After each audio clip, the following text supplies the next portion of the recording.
So what I have for you tonight, I'm actually going to be doing a reading. This is Scary Stories to Tell in the Dark. And it's collected folklore retold by Alvin Schwartz and drawings by Stephen Gamble. Okay? Scary Stories to Tell in the Dark. Okay. And our first story that we're going to read is called The Guests. It's a short one, but I think you guys are really going to like it. Okay.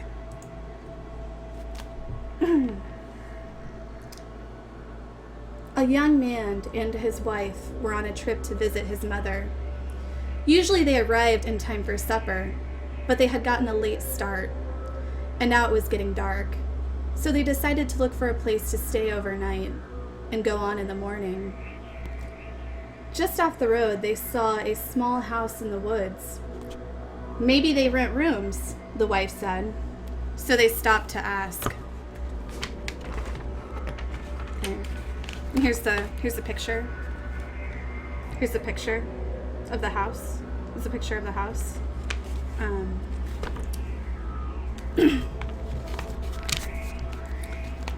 An elderly man and woman came to the door.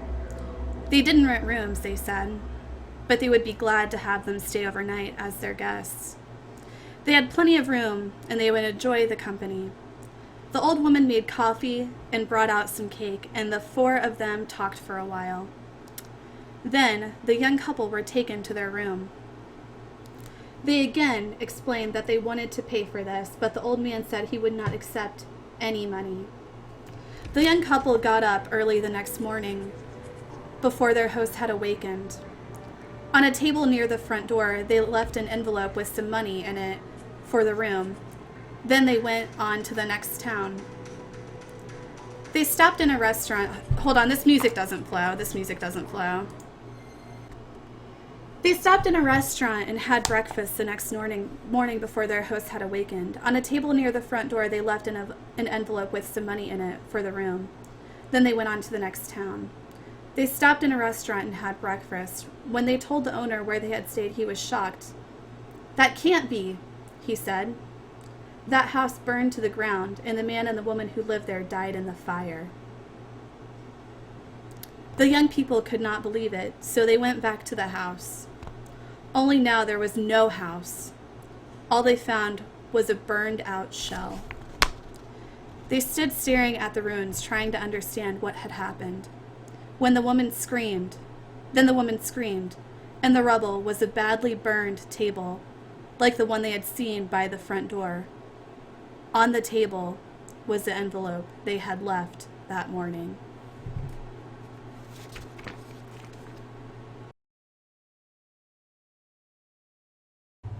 A young man invited a young woman to a formal dance, but she was very poor, and she could not afford to buy the evening gown she needed for such an occasion. "Maybe you can rent a dress," her mother said. So she went to a pawn shop not far from where she lived. There, she found a white satin evening gown in just her size. She looked lovely in it, and she was able to rent it for very little. When she arrived at the dance with her friend, she was so attractive. Everyone wanted to meet her. Okay. Can you not fucking interrupt the story? Okay. Can you not interrupt the fucking story? Okay, if you guys don't want me to fucking read the story, then I won't read the fucking story. Like, I just thought you guys wanted to hear the fucking story, but if you're gonna fucking act like this, I won't read the fucking story. It's fucking spook month. Okay. So now that we know that you are a whale, I have to ask them, am I correct to assume you're a sperm whale? Stop fucking donating to me. I'm trying to read a fucking scary story and it's not funny. Okay? Some people actually are here for the fucking spooky story. Okay? When she arrived at the dance with her friend, she was so attractive.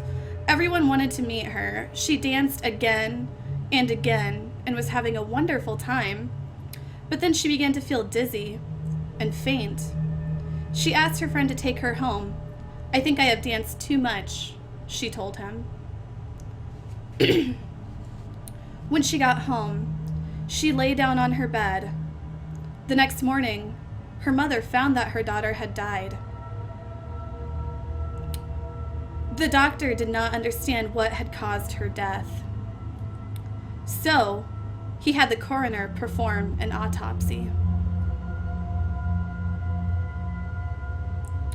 The coroner found that she had been poisoned by embalming fluid. It had stopped her blood from flowing. There were traces of fluid on her dress. He decided it had entered her skin when she perspired while she was dancing. The pawnbroker said he bought the dress from an undertaker's helper. It had been used in a funeral for another young woman, and the helper had stolen it just before she was buried.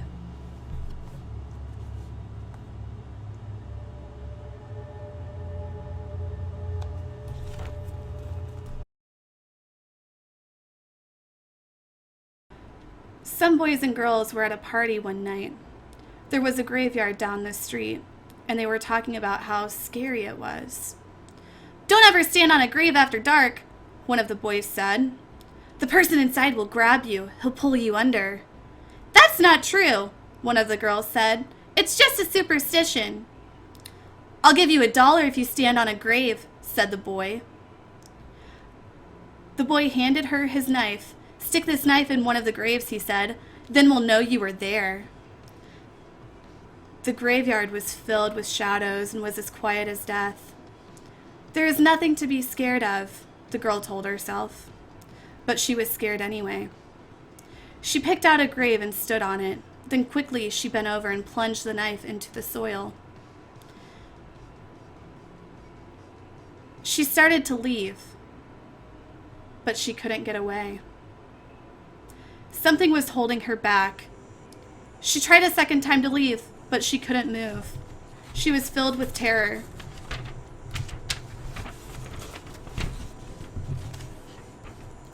"Something has got me," she screamed, and she fell to the ground. When she didn't come back, the others went to look for her. They found her body sprawled across the grave.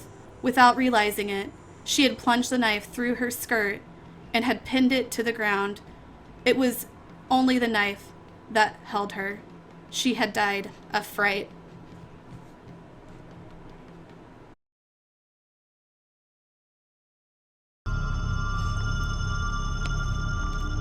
This is called Cold as Clay.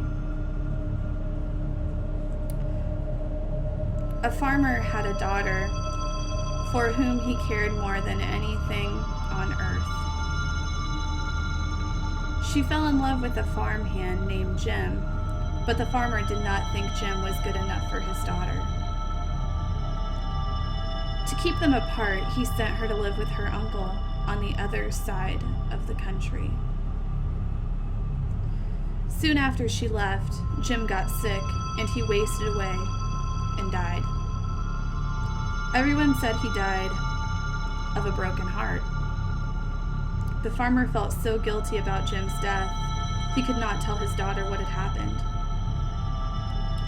She continued to think about Jim and the life they might have had together. One night, many weeks later, there was a knock on her uncle's door. When the girl opened the door, Jim was standing there. "Your father asked me to get you," he said. I came in on his best horse." "Is there anything wrong?" she asked. "I don't know," he said. She packed a few things, and they left. She rode behind him, clinging to his waist. Soon he complained of a headache. "It aches something terrible," he told her. She put her hand on his forehead. "Why are you as cold as clay?" She said, "I hope you are not ill." And she wrapped her handkerchief around his head. They traveled so swiftly that in a few hours they reached the farm. The girl quickly dismounted and knocked on the door. Her father was startled to see her. "Didn't you send for me?" she asked. "No, I didn't," he said. She turned to Jim, but he was gone, and so was the horse. They went to the stable to look for them. The horse was there. It was covered with sweat and trembling with fear, but there was no sign of Jim. Terrified, her father told her the truth about Jim's death. Then quickly he went to see Jim's parents. They decided to open his grave. The corpse was in its coffin, but around its head, they found the girl's handkerchief. Oh, spooky. See? Look at that. Isn't that spooky?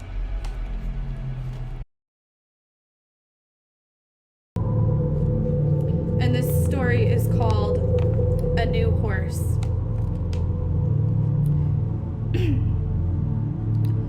Two farmhands shared a room. One slept at the back of the room. The other slept near the door. After a while,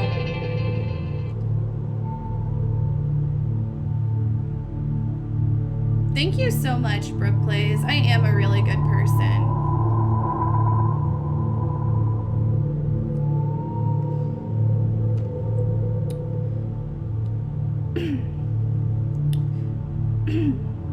Two farmhands shared a room. One slept at the back of the room. The other slept near the door. After a while, the one who slept near the door began to feel very tired early in the day. His friend asked what was wrong.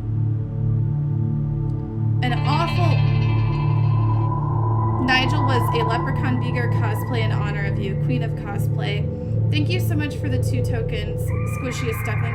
Is the music too loud? Is the music too loud?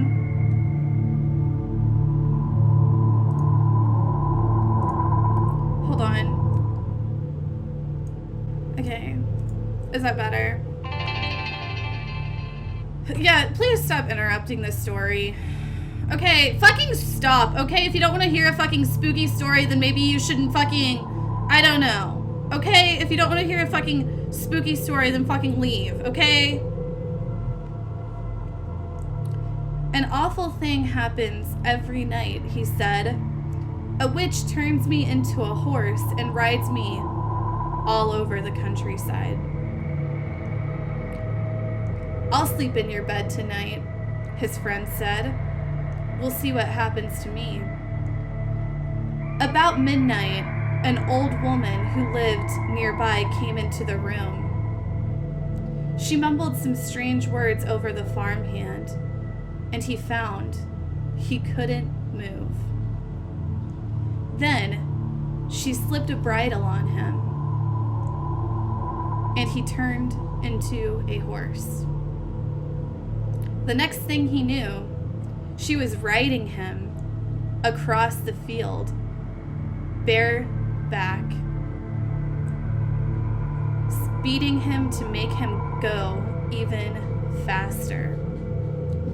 Soon, they came to a house where a party was going on. There was a lot of music and dancing. They were having a big time inside.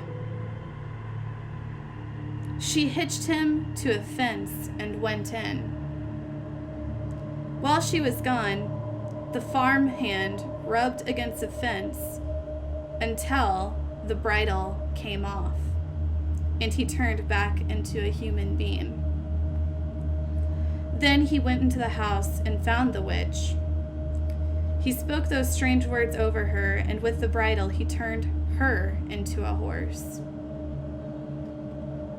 Then he rode her to a blacksmith and had her fitted with horseshoes. After that, he rode her to the farm where she lived.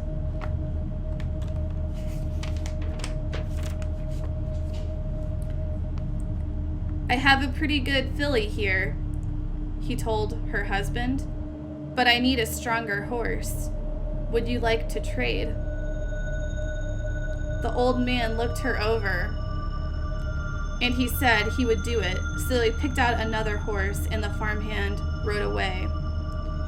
Her husband led his new horse to the barn. He took off the bridle and went to hang it up, but when he came back, the new horse was gone.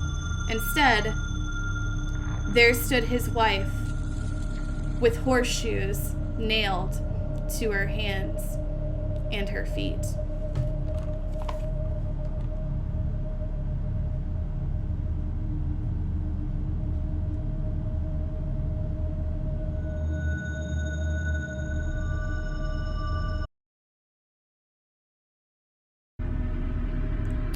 This one is called Alligators. A young woman in town married a man from another part of the country. He was a nice fellow, and they got along pretty well together. There was only one problem. Every night, he'd go swimming in the river. Sometimes, he would be gone all night long, and she would complain about how lonely she was. This couple had 2 young sons. As soon as the boys could walk, their father began to teach them how to swim. And when they got old enough, he took them swimming in the river at night.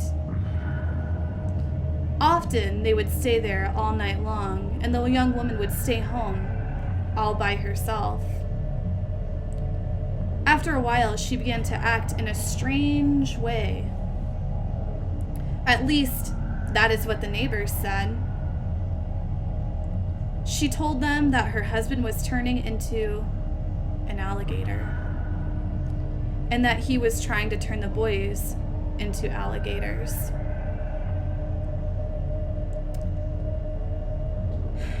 Everybody told her there was nothing wrong with the man taking his son swimming. That was a natural thing to do. And when it came to alligators, there just weren't any nearby. Everybody knew that.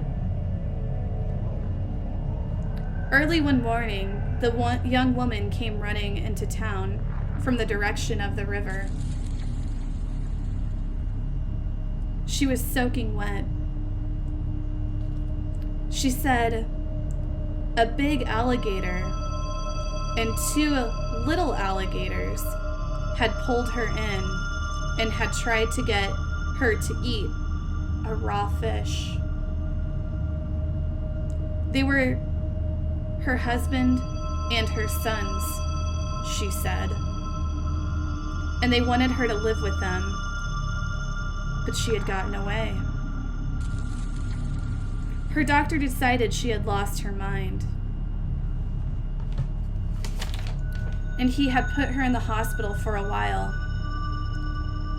After that, nobody saw her husband and the boys again.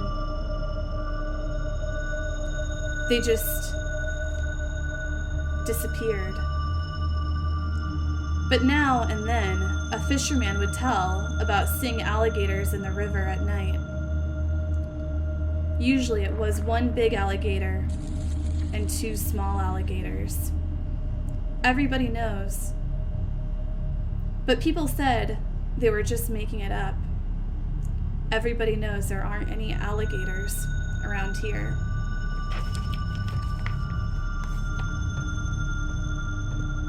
And that's a picture of an alligator.